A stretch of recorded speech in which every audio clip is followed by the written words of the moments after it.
한빛원전에서 문제가 생길 때마다 원전이나 규제기관은 안전엔 문제없다고 말해왔습니다. 25년 전에도 그랬고 지금도 그렇습니다. 고장과 사고는 끊이지 않는데 같은 말만 되풀이하다 보니 이걸 믿어야 하는지 의심이 커지고 있습니다. 남궁욱 기자가 보도합니다. 157cm 크기의 대형 공극을 비롯해 200개가 넘는 공극이 발견된 한빛원전 3, 4호기.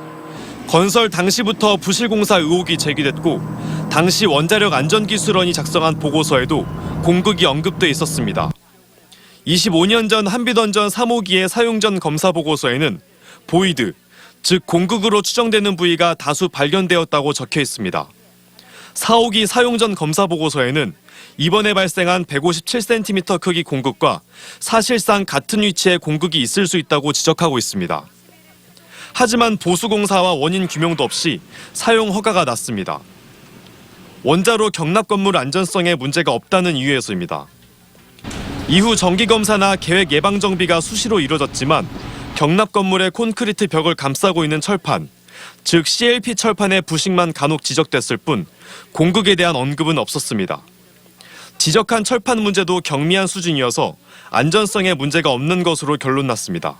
내가 피부에 어디에 뭐 부스럼이 나면은 그 부스럼이 어디가 물려가 났을 수도 있고, 아니 내가 몸이 안 좋아서 건강이 나빠서 나올 수 있는데 그거 매번 그냥 일반 전구 하나만 바르고 연고 바르고 문제 없다라고 그렇게 쉽게 생각하고 산다는 거죠. 이후 2017년 8월 4호기 증기 발생기 안에서 망치가 발견됐고 주민들이 강력하게 조사를 요구하고 나선 뒤에야 공극에 대한 조사가 이루어졌습니다. 그렇게 200개가 넘는 공극이 드러나고 나서야 한빛원전과 원안이도 사태의 심각성을 인정했습니다. 원전 부실 시공은 시민 안전과 생명에 직결된 만큼 지금이라도 정부 차원에서 시공사와 사업자 등의 책임을 무겁게 물어야 하지 않을까 여깁니다.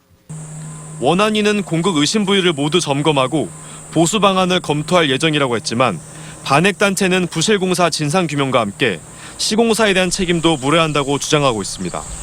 MBC 뉴스 남궁욱입니다.